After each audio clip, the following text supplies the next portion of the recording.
Bienvenidos a esta isla donde el periodismo no está cercado, donde no se deforma la realidad por militantes de un lado y del otro. Por suerte, acá en Bravo, algo primitivo está surgiendo, una especie de grito o un ladrido. Pero cuidado, perro que ladra también puede morder. En la calle, donde las jaurías ya se están encontrando, o adentro, o sea, digamos, desde el canil. El tercer paro más rápido desde la democracia. Avanza el juicio oral por Skanska.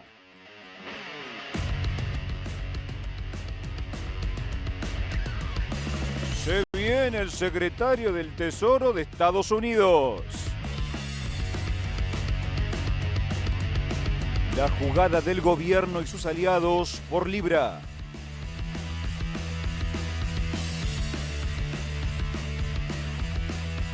Buenas tardes, estamos con mucha información en este jueves que cierra o está empezando a cerrar una semana con muchísimas noticias y el día de mañana va a ser también otro día de alto voltaje porque se viene un viernes de superacción. Por eso queremos hablar con el economista Fabio Rodríguez, ya lo tenemos vía Zoom. Fabio, buenas tardes, te saludamos aquí desde el Canil para hablar un poco de lo que va a ocurrir en el BOAD, ¿no? Esta reunión donde se va a terminar de completar el acuerdo con el Fondo Monetario Internacional. ¿Qué podemos esperar? ¿Qué puede salir de la reunión de mañana? Buenas tardes.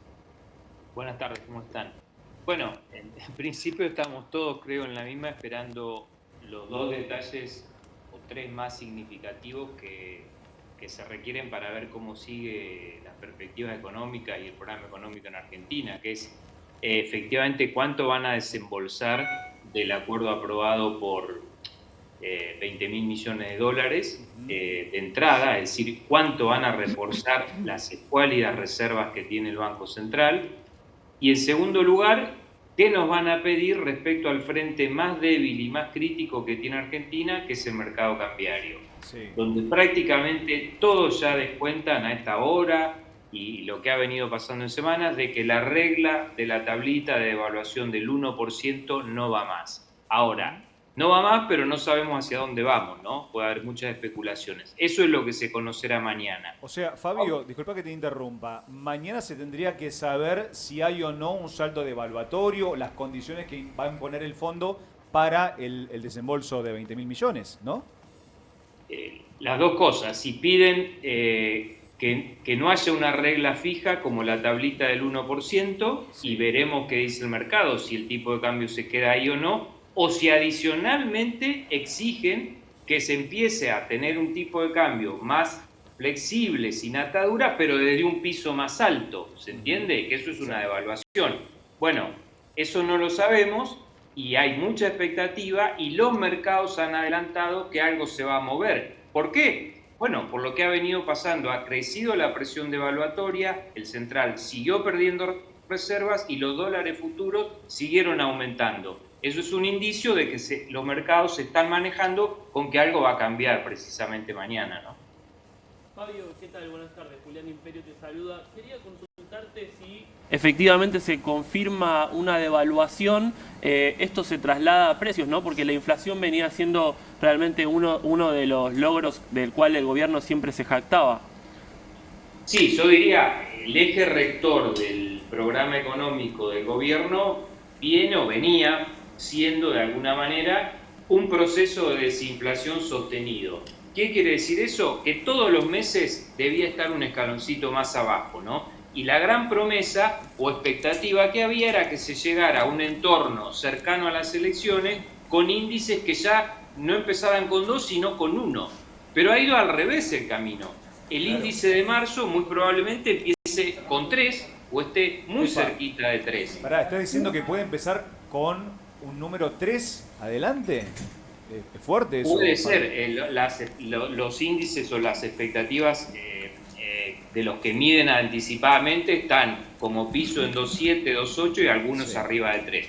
Pero al margen de eso va a ser igual o superior que la del mes pasado, con lo cual si a eso se le agrega algún cambio en el tipo de cambio, aunque sea bajo pequeño, bueno, obviamente eso va a interrumpir el proceso de desinflación sostenida. No digo que sea algo dramático, lo que digo es que ese puntal de política económica y de política, porque era la estrategia para las elecciones, va a estar como mínimo interrumpido durante varios meses. O sea que el objetivo del gobierno de llegar por lo menos a junio, julio, perforando el 1%, ya podemos desechar esa idea, ese deseo del gobierno. Eso es absolutamente descartado. En todo caso, el mejor escenario ahora es que se tenga que afrontar algunos meses un poco más bravos, que vuelva a descender la inflación y que se llegue en un entorno lógico. Por supuesto que a comparación del año pasado todo va a ser mejor, ¿no? Que estábamos en un año de locura o el anteaño. Ahora, el objetivo del gobierno de este año era muy ambicioso. Recuerden, inflación que podía terminar en torno al 18 al 20%. Sí. Hoy no hay ninguna expectativa que esté prácticamente por debajo del 30%. Se está corriendo todo al 30% anual y subiendo, ¿sí? Bien, ahora, ¿cuánto puede llegar a incidir la campaña electoral, ¿no? Porque digo, parece ser que además de, bueno, el acuerdo con el fondo, la debacle que hay mundialmente, la guerra entre China y Estados Unidos, digo, además nosotros tenemos la campaña electoral. ¿Cuánto incide eso en los números económicos? Bueno, yo creo que va a depender, es como la cara y la contracara, de cómo llegue robustecido el gobierno también en lo económico. Si puede aplacar la inflación de nuevo, la actividad se sigue sosteniendo y los salarios recuperan, bueno, puede enfrentar algún clima de campaña un poco más tenso de una manera mejor. Ahora, si la economía ahora tiene algún proceso de reacomodamiento producto de estos cambios con el fondo, empeora y llega más deteriorada, la campaña puede agudizar eso, como ya lo hemos visto en otras experiencias. Y no hay que dejar pasar que hay una elección muy cercana, ¿no? en la capital federal, en Cava. Con lo cual, ahí también va a haber un termómetro, de acuerdo a los resultados, de la interacción que tiene la política y la economía, y la afección entre una y otra, ¿no? Ahora, Fabio, con respecto a algo tan sensible como es el tema alimentos, en Cava ya se dio el número, el dato del mes de marzo, 4,7 aumentaron los alimentos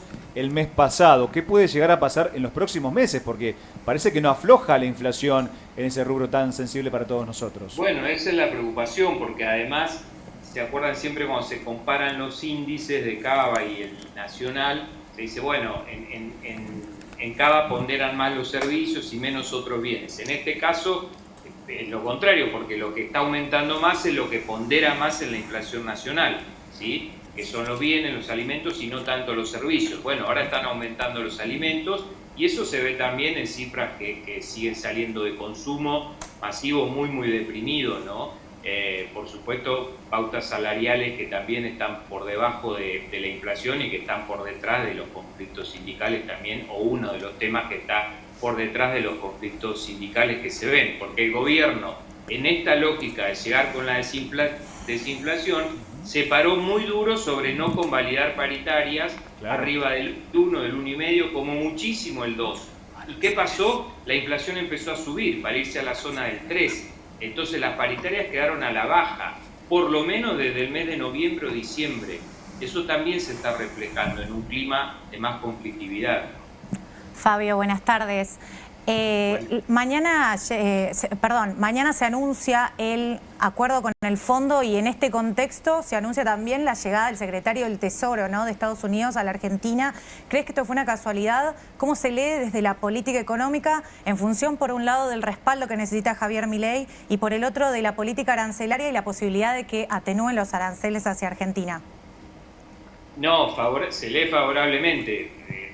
Estuvimos hablando de aspectos que pueden ser negativos para el gobierno. Este claramente es un aspecto positivo. Sorprendió, no hay información, al menos yo no la tengo, de a qué vino este señor, pero sí es muy importante la visita y se especula que tiene mucho que ver con la posibilidad de reforzar la ayuda argentina, sea por presión o por ayuda en el fondo, o sea por alguna cuestión de una línea directa más del Tesoro hacia Argentina. Por cualquiera de las dos vías es positiva, porque además recordemos, la voz de Estados Unidos es la más importante en el directorio del Fondo Monetario Internacional. Así que por el lado financiero y de ayuda con dólares es positivo o es una buena señal, y por el lado comercial, si lo fuera, también, porque Argentina está en un proceso de tratar de normalizar más rápido, al menos que otros países, su lío o el lío que armó Trump con los aranceles. Ahora, perdón, sí. Fede, un segundo.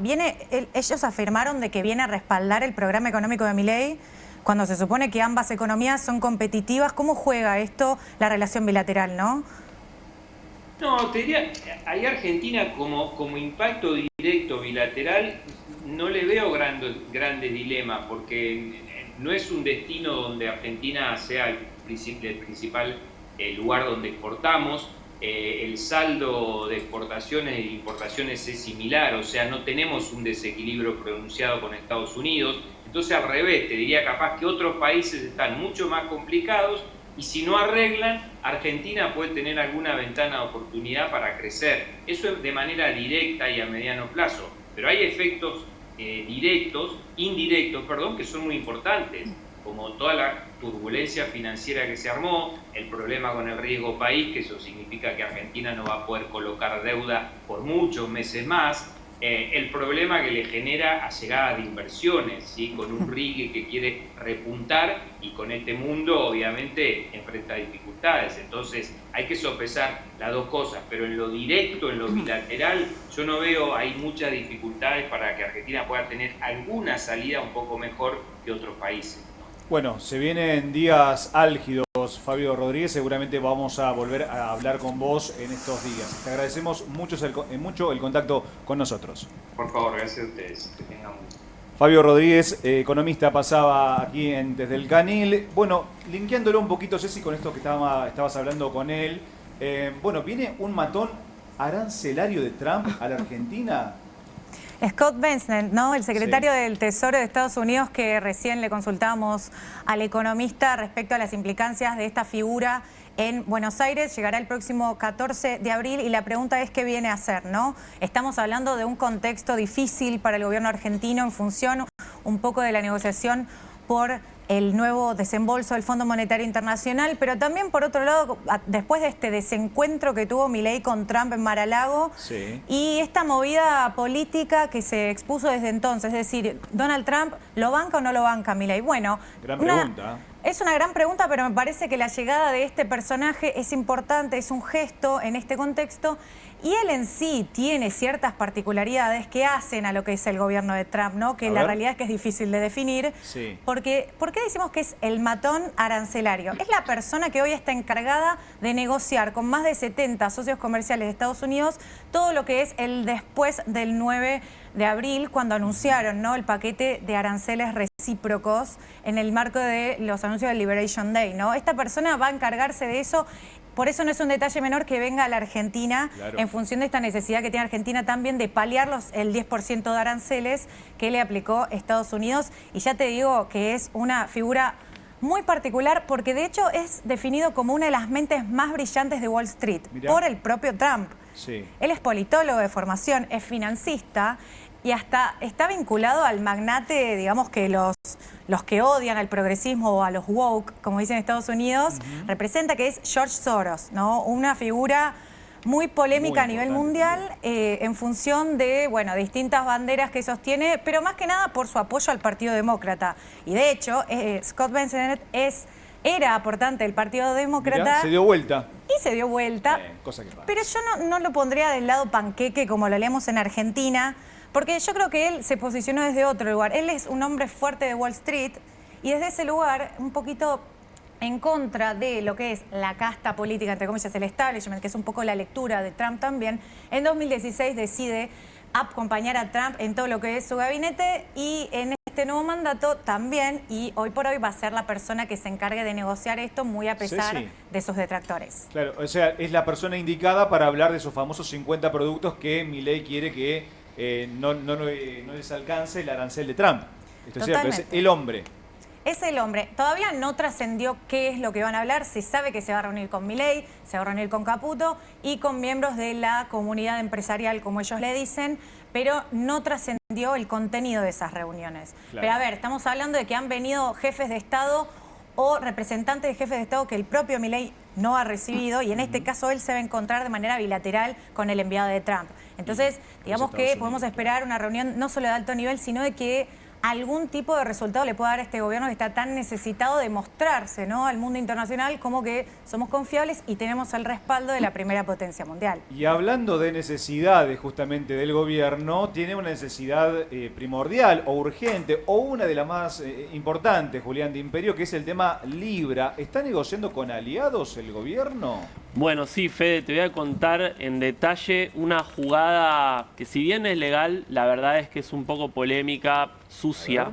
Epa. Sucia, ¿viste? Sí, Bueno. porque a último momento, no solamente la Libertad Avanza, sino el PRO tomaron la decisión de formar interbloques, ¿sí? El detalle es justamente el PRO junto con el MID de Oscar Sago y el fueguino Ricardo Carramuño van a terminar siendo 41 diputados, este interbloque, y por otro lado la Libertad Avanza va a sumar a Paulo Modeo, una tucumana que ya le venía votando todo, pero de alguna manera, a ver, ¿por qué hacen esto y por qué lo hacen en este momento? ¿Por qué? Justamente porque van a terminar teniendo 41 y 40 diputados, y eso significa que en la comisión investigadora de Libra van a poder sumar 2 sillas más. Pará, Julián, ¿esto no es una práctica habitual de la famosa casta política que se unen en interbloques para rasquetear, para agarrar una posición más en comisiones? Digo, porque está faltándole el respeto al principio fundamental del libertario que dice no soy casta política. Se parece bastante a un comportamiento de casta, y bastante también un comportamiento que el PRO muchas veces le ha criticado, por ejemplo, al kirchnerismo, Claro. en otras ocasiones anteriores, ¿no? A ver, creo que la lectura que hay que hacer de esto es que es un tema tan sensible que el oficialismo está dispuesto a tomar todas estas medidas de último momento muy jugadas. Si bien Ritondo y Sago venían hablando hace tiempo ya de armar un interbloque, venía muy dilatado, y es como que todo este escándalo de Libra y este golpe inesperado para el gobierno apuró las negociaciones y terminaron haciendo todo a último momento. Evidentemente hay mucho en juego y es un tema que sensibiliza. Ayer hablábamos, por ejemplo, de los gobernadores, ¿no?, que decíamos fueron clave para aprobar esta comisión investigadora, le soltaron la mano un poquito al gobierno. Bueno, por lo menos con este tema sí. ¿Por qué? Y porque llegaron las encuestas, vieron que la imagen nacional había bajado y tenía que ver con este escándalo. Entonces, ¿Cómo son los gobernadores dijeron, Son hermosos. acá por lo menos no nos vamos a meter, o no queremos estar asociados a algo que evidentemente fue un golpe duro.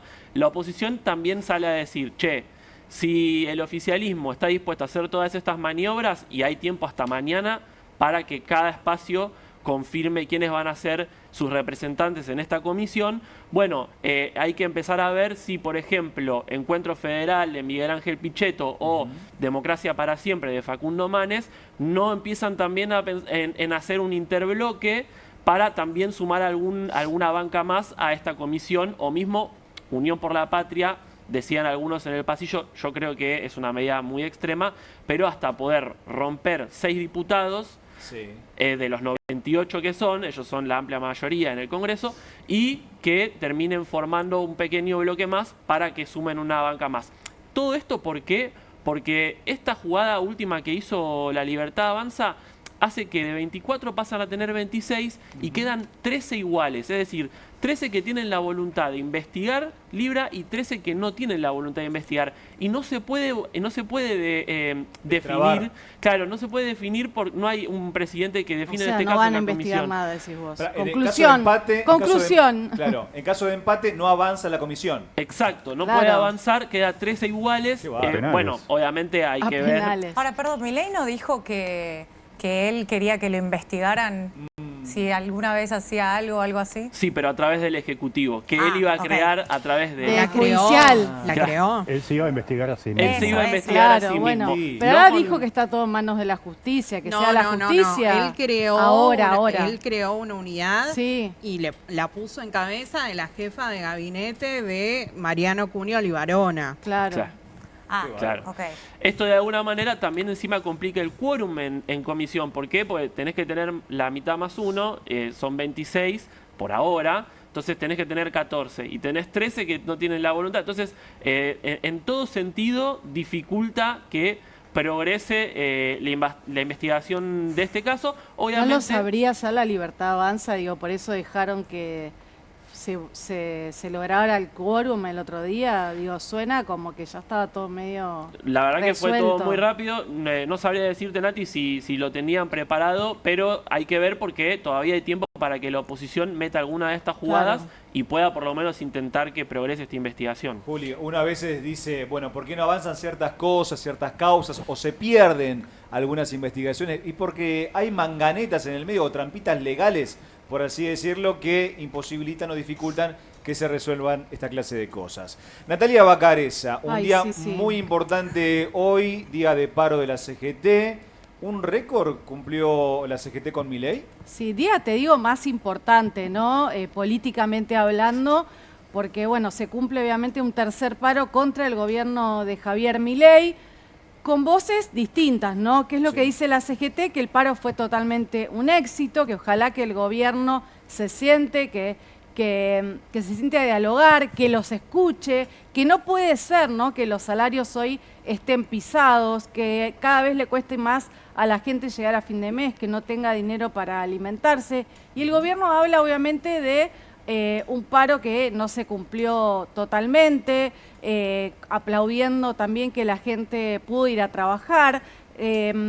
Según algunos sectores de los gremios, dicen que el 85% de la industria estuvo paralizada y, bueno, también ahí estamos viendo un poco los números, ¿no?, de esta protesta, de este paro, de esta huelga que convocó la CGT. Un estudio de la Universidad Austral está mostrando un análisis que la verdad que vale la pena mirarlo. De los 45 paros que se hicieron durante la democracia, mirá este número, ¿no? 16-29, está dividido. 16 se le hicieron a presidentes peronistas. Esto que en algún momento planteamos, ¿por qué en el gobierno de Alberto Fernández nunca la CGT convocó un paro? Cero paros. Cero paros. Y mirá lo que son a gobiernos radicales o de otros partidos políticos. De esos 45 paros generales desde la democracia, fueron 29. O sea que la CGT, obviamente ya sabemos que la CGT es de origen peronista, digo, se creó así y defiende los derechos de los trabajadores, pero hay una realidad que muchos sectores reclaman, es que por qué, por ejemplo, no se hizo un paro durante el gobierno de Alberto Fernández cuando la inflación anual superaba el 200%. Bueno, mucho se le recriminó a los dirigentes gremiales y por eso hoy están tan mal vistos, ¿no? Digo, bueno, de hecho hoy el gobierno nacional salió a hablar de la casta sindical. Obviamente Daer explotó, ¿no?, cuando escuchó esto. Claro, te quería preguntar, el paro de la CGT, ¿daña realmente al gobierno? ¿Qué perjuicio le puede traer al gobierno un paro más allá del daño económico, digamos, ¿no? Me refiero al daño político. No sé si daño político, porque para el gobierno este paro es un paro político y claro, político pero partidario, digamos, ¿no? Exacto, yo creo que en el discurso del gobierno, en esto de que los sindicalistas son la casta, que forman parte de ese engranaje de la política que no se puede sacar, de que está siempre detrás de, digamos, del pleito, de la pelea, de que, bueno, siempre están reclamando. En algún punto el gobierno se siente beneficiado porque muestra que, bueno, hay gente que todavía quiere seguir trabajando, que el país se saca adelante trabajando, y que en el discurso de libertario, digamos, que este paro le viene como anillo al dedo, ¿no? Nati, si te parece, escuchamos a Héctor Daer, que hoy habló. De la medida de fuerza, tanto la movilización de ayer como el paro en todos los sectores industriales, en todo el transporte, en todos los servicios, en todos los sectores que mueven fundamentalmente el proceso económico de nuestro país. ¿Cuánta presión hicieron sobre tantos sectores? ¿Cuánto nos vendían los medios de que había lugares que no iban a parar, etcétera, etcétera. Y lo más claro estuvo que hoy el principal emprendimiento estratégico de la Argentina en el día de hoy está parado, que es Vaca Muerta. Entonces,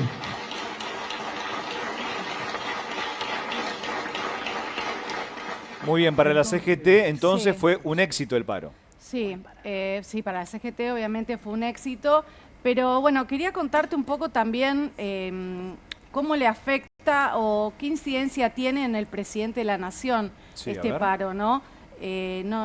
Si mirás los números no pasan desapercibidos, ¿no? ¿Por qué? Porque Javier Milei tiene varios récords. No solo es el primer presidente donde le inician un paro a 45 días de la gestión, ¿no? Ahí Claro, estamos enero viendo... 2024 fue eso.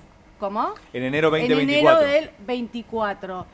A ver, ahora estamos viendo acá en este cuadro el total de paros generales por mandatos, ¿no? Esto es la división de estos 45 paros que yo te decía que se hicieron Claro. en la democracia. Bueno, 16 fueron al peronismo, 19 fueron al radicalismo, y ahí estamos viendo los paros que se le hicieron a cada presidente. Milei suma 3. Mirá, fíjate, Alfonsín es 13. el que más paros tuvo durante su presidencia. Parejo, Menem y De la Rúa. De la Rúa con un Cristina corto y Macri tiempo, ¿no? también igual. De la Rúa con un corto tiempo, 99-2001. Sí, tal cual. Milei 3 y Alberto Fernández 0. Pero déjame que te decía algunos récords de Sí. Milei, ¿no? Que estuve observando en estos números que dieron a conocer. Hay de que la darle un Universidad premio, ¿no? Austral. Por estos récords Sí. de los paros, ¿no? Ya que está ¿Qué? recibiendo premios por el mundo, bueno, uno más.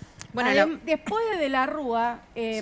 Milei sufre el tercer paro más rápido. Epa, epa. Exactamente, porque obviamente uno tiene en cuenta el segundo y el tercer paro, ¿sí? Pero hay un dato, ¿no?, específico que tiene que ver con la paciencia que le tuvo la CGT a Milei. Entre Mucha el segundo y el tercer paro pasaron 334 días. Un montón. Desde Casi mayo, un año, ¿no? o sea, Claro. más de un año, ¿no? Más de un año. Y generalmente, ¿sabes que los paros convocados por la CGT hay una estadística que suelen ser en abril? No me expliques Sí. por qué, pero en Mirá. abril es como que arranca el año. Es que es la antesala donde de empieza, mayo. no, porque es después El del primero. tercer trimestre, cuando en mayo, generalmente, abril, mayo, empiezan a discutirse las paritarias. Es que el Entonces, primer paro fue después Exacto. del DNU que reformó Claro, 80 exacto. leyes y fueron a la justicia, lograron frenar el capítulo laboral, entonces había una demostración en la calle. Ahora, Nati, apelando a tu tacto en la política y con la CGT, ¿cuándo sería el próximo paro? Apostemos un poquito. Si esta vorágine Paro no, pero te sigue- puedo decir la próxima movilización. A ver.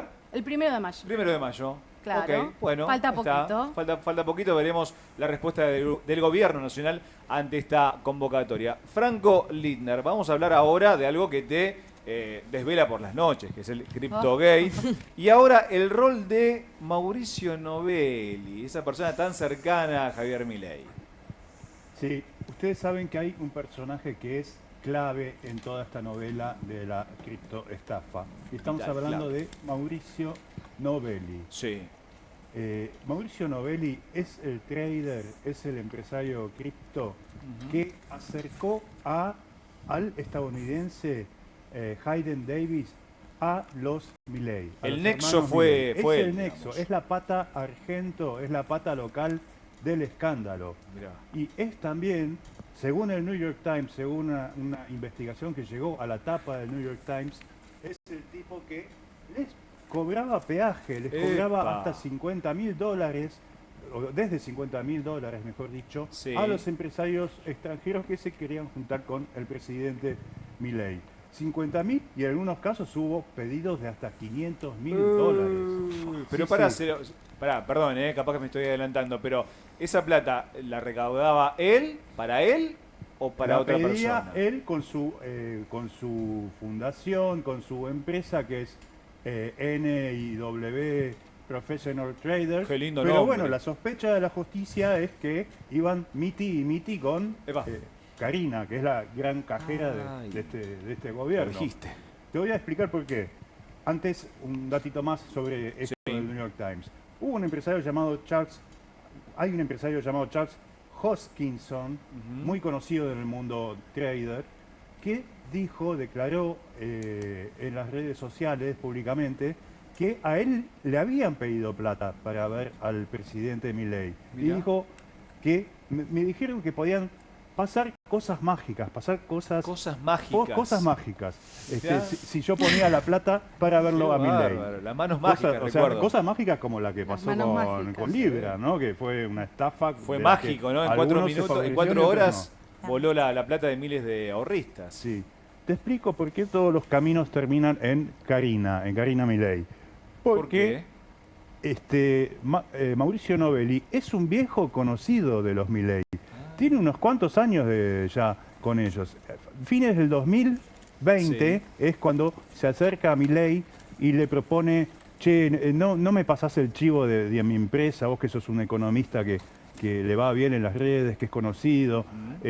Karina, que es la cajera, es la que a la que Novelli le tuvo que poner, le siguió poniendo mes a mes, mensualmente, entre 2 y 3 mil dólares por estos chivos, estos canjes que hacía Milei, estas publicaciones en sus redes sociales, promocionando a la escuelita trader de Mauricio Novelli. Tenemos algunos videos ahí, si los quieren ver.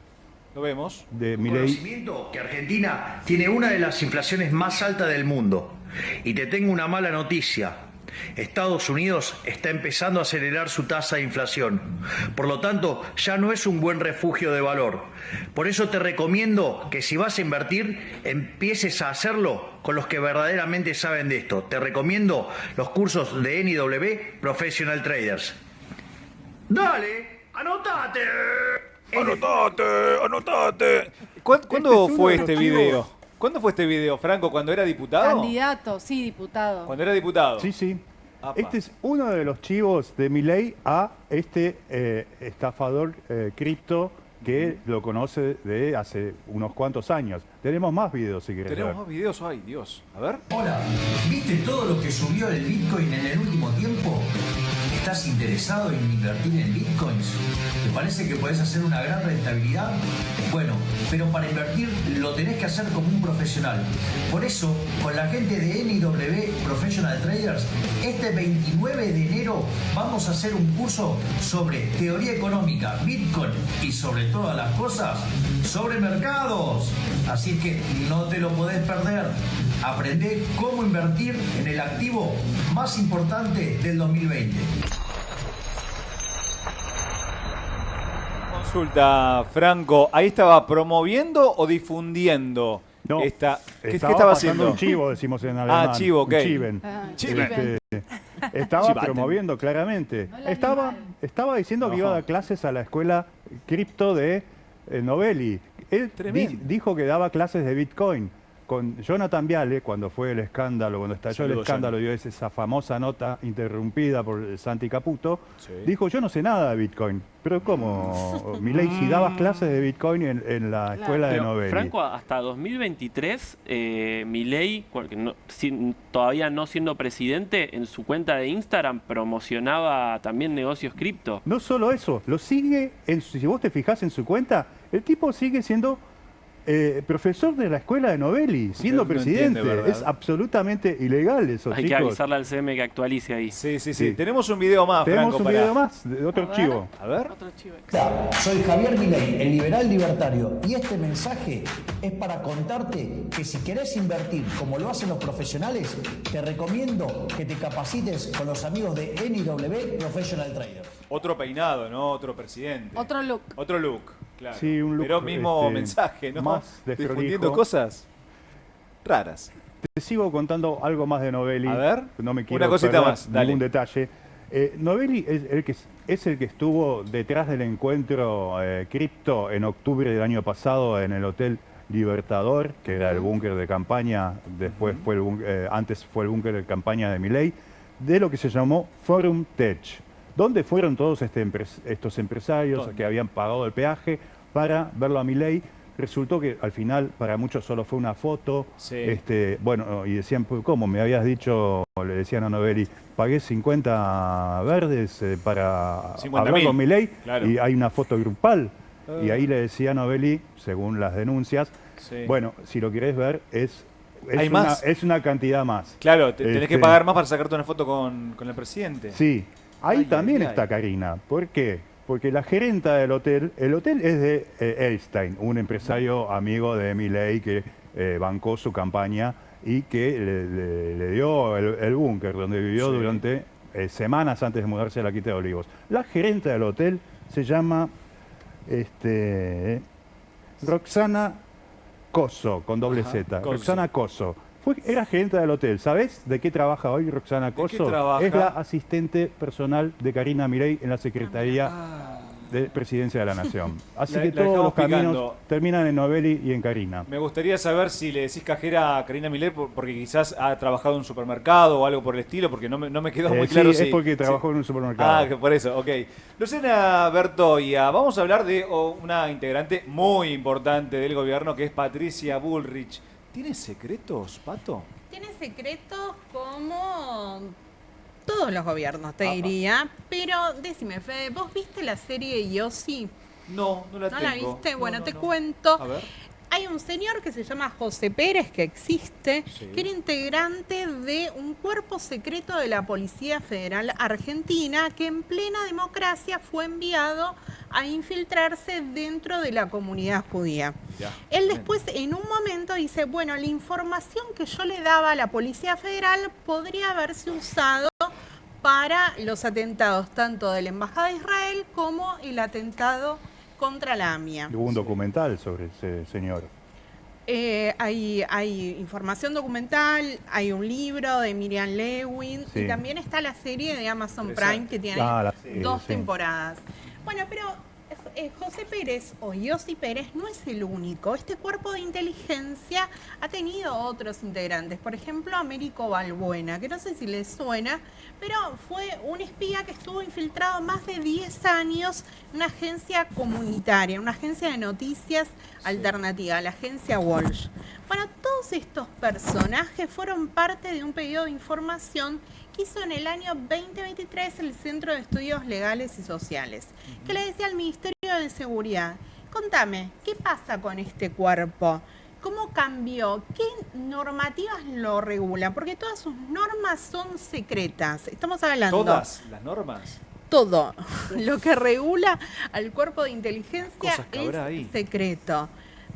Se creó en el año 50 y siempre fue secreto. Es más, sus agentes ni siquiera pueden revelar que integran este cuerpo. Ay, ay, ay. Y en la Tengo normativa habilitaba al jefe de la federal que si había un requerimiento de las autoridades judiciales, le podían mentir a las autoridades miedo. judiciales. ¿Le podía y decirle, mentir? tal no labura para mí. Ah, bueno. Bueno, el Pero es centro- tremendo. Sí, es tremendo, es una historia tremenda.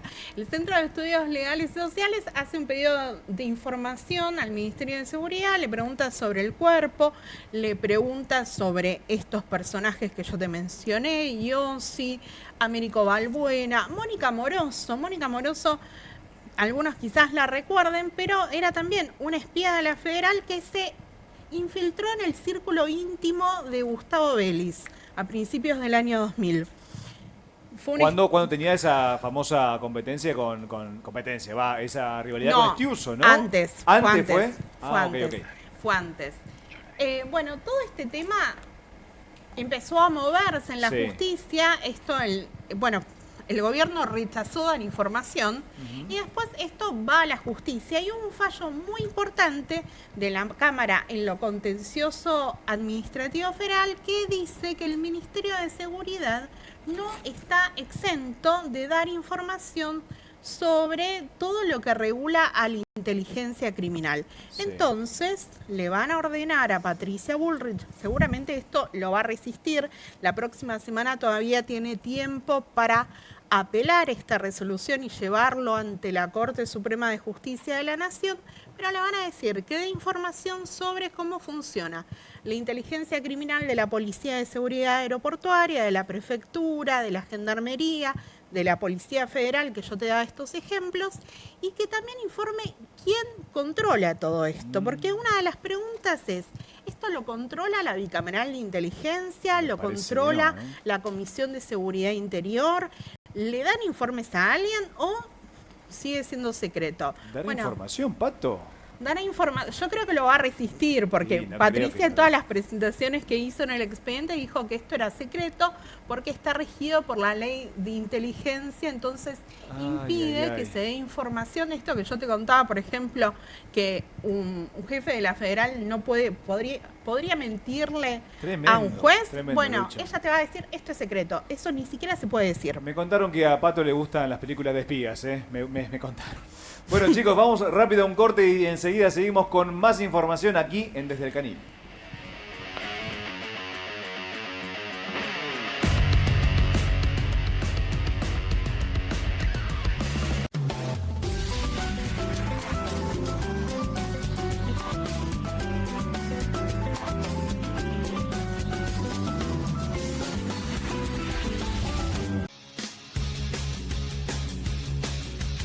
Soy Casta, con la conducción de Carmela Bárbaro.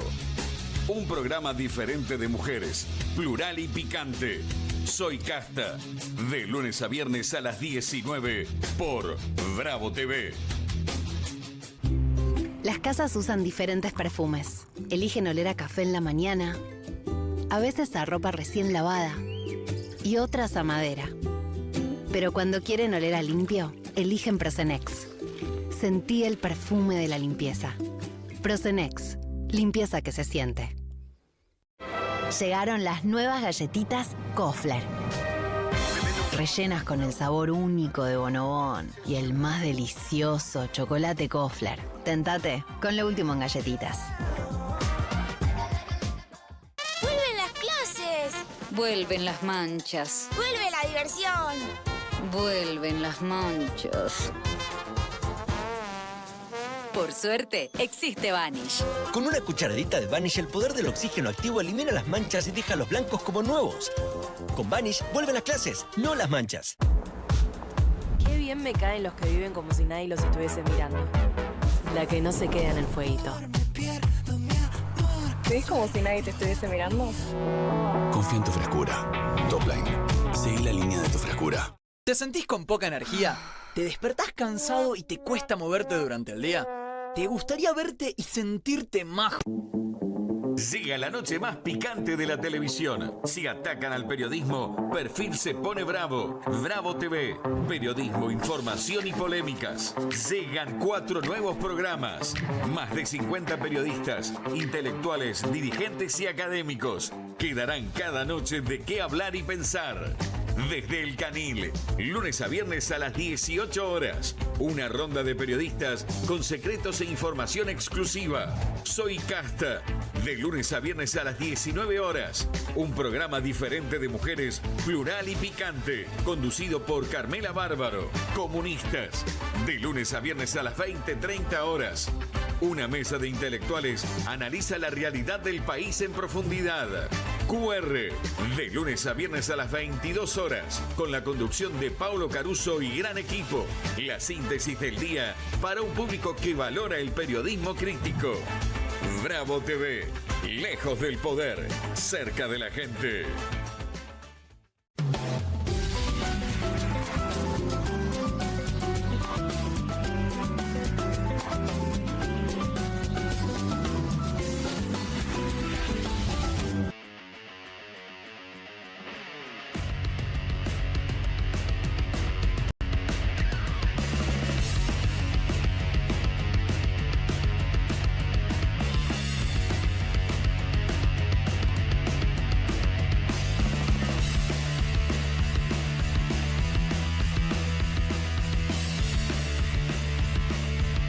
Segundo bloque de Desde el Canil y ahora continuamos con una información que me encanta. Cómo me gustan estas perlitas que trae Cecilia Degli Innocenti. El bizarro decreto de Trump.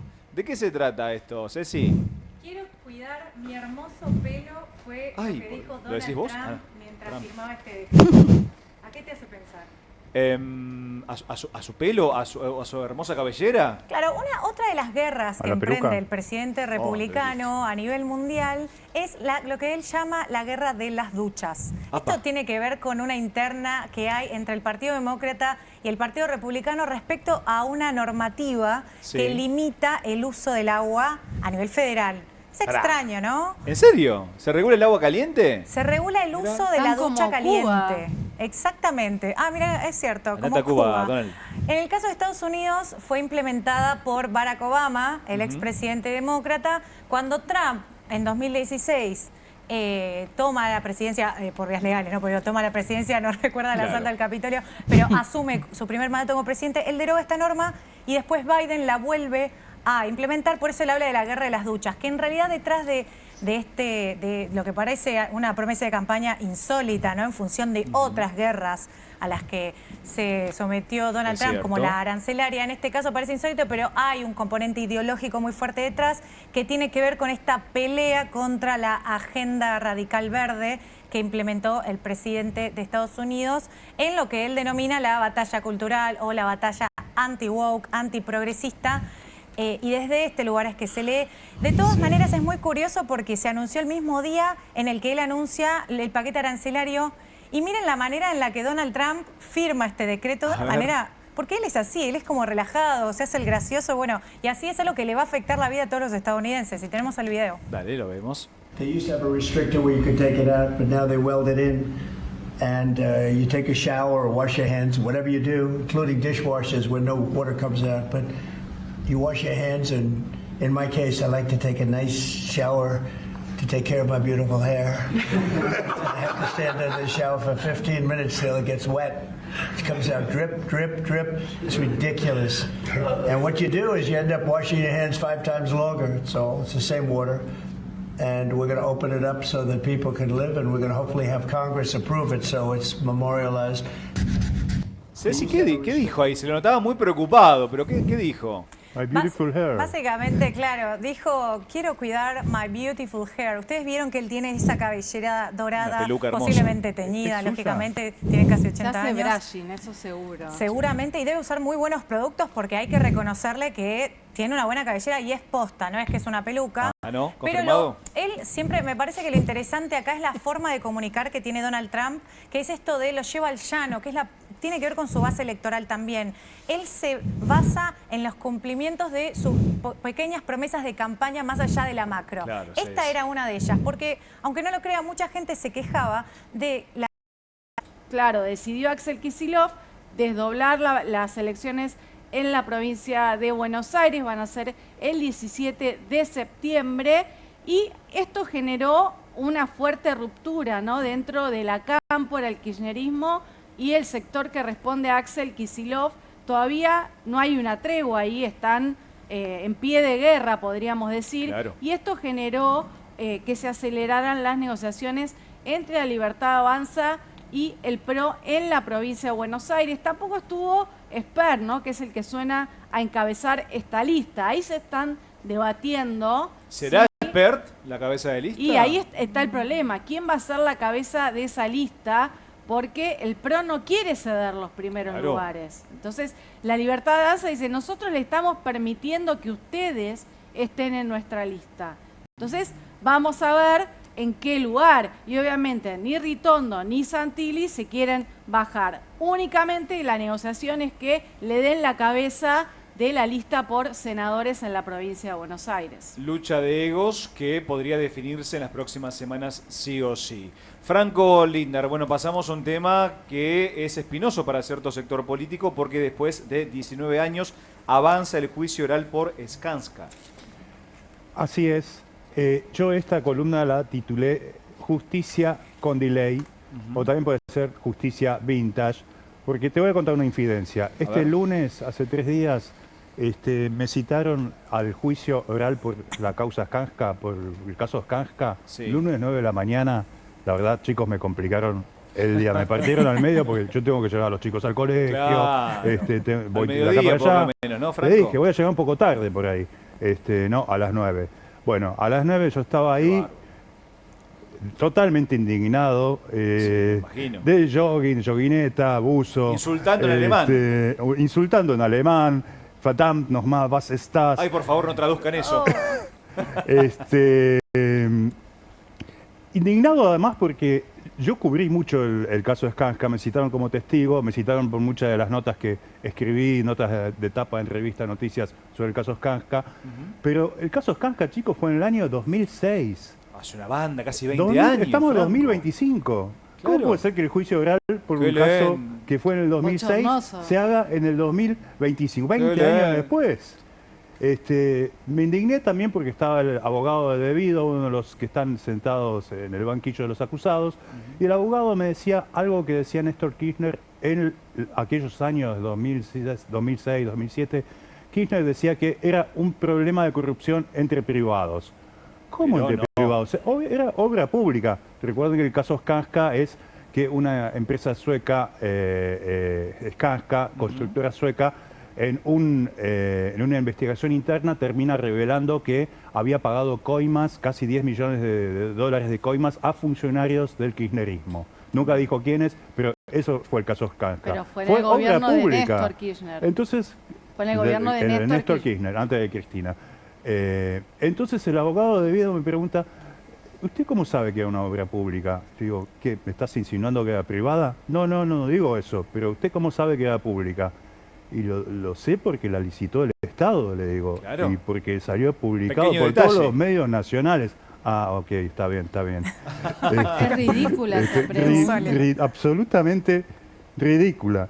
Y me iba acordando de cosas, y entre las cosas que me fui acordando, les voy a mostrar una tapa de aquellos años, si me puede enfocar. Ahí está, ahí la vemos. Superbanda de Este es Debido. un incunable de la revista Noticias que me tocó firmar desde el año 2007. Ya Skanska estaba en pleno auge el caso, había otros casos de corrupción. Se llamó la Superbanda de Debido. La Superbanda de Debido. En ¿Qué año- tiene en el año 2006, de ¿no? particular esta etapa? Año 2000, no, año 2007. 2007, Está. ok. Marzo del 2007. Fíjate lo que está en la tapa. Sí. Todos, salvo ese ahí que no tiene una cruz roja, Ajá. terminaron presos. Esto es periodismo La de cruz investigación son o de presos. anticipación, si Claro. querés. Claro. Debido estuvo Preso. preso. ¿Quién Ricardo más es? Jaime estuvo preso. ¿Está o no? ¿O Jaime? José López, sí, está preso. José López, preso. Zafó Nelson Periotti, no sé, de casualidad, estaba en realidad. Claro. Uberti, la valija de Antonini, preso. Y Carlos Kirchner, que era el primo, sí, ¿por qué se llama Kirchner? Porque era el primo, preso. Así que bueno, me hicieron acordar de esto a los muchachos de el Tribunal Oral del caso Skanska. Qué lenta la justicia, por favor, en este país. Luciana Bertoy, hablando de justicia, estuvo de visita Cunio Olivarona por Comodoro Pi. Todo de visita a Cunio Olivarona en la semana, pero en los tribunales de Comodoro Pi hay otro tema que se está tratando y tiene que ver con las represiones de las marchas de los miércoles. Hubo una noticia importante y es que el 6 de mayo próximo convocaron a indagatoria, esto lo decidió el juez Sebastián Ramos, al integrante de la Policía Federal, Cristian Rivaldi, que había gaseado, ¿te acordás, Fede?, a Fabricia Pegoraro, una nena de 10 años que había estado en la marcha con su mamá el 11 de septiembre pasado. También estuvieron en Comodoro Pi el papá de Pablo Grillo con sus abogadas, con Claudia Cesarón y también con las integrantes del CELS, porque la jueza María Servini, Pablo Grillo es el fotógrafo que fue herido en la represión del 12 de marzo, la jueza María Servini todavía no decidió si la familia de Pablo Grillo puede ser querellante en la causa. El que sí ya se presentó es el gendarme que fue señalado como quien disparó con un lanzagases contra Pablo Grillo. Estoy hablando de Héctor Guerrero, que fue con 2 abogados de la Gendarmería. Esto implica que Patricia Bullrich efectivamente está poniendo a los letrados para defender al gendarme que habría sido quien hirió a Pablo Grillo. Bueno, finalmente van avanzando las causas de efectivos policiales. Claro, veremos de acá en más, ¿no? Pero por lo menos es un principio, Bueno, nos quedamos sin tiempo, chicos. De nuevo, gran programa. Seguir la continuidad informativa de Bravo TV. Ahora empieza Soy Casta y mañana, obviamente, te esperamos a las 6 de la tarde. Recordá, no somos leones, pero somos periodistas de raza y vamos a mostrar los colmillos. Muchas gracias.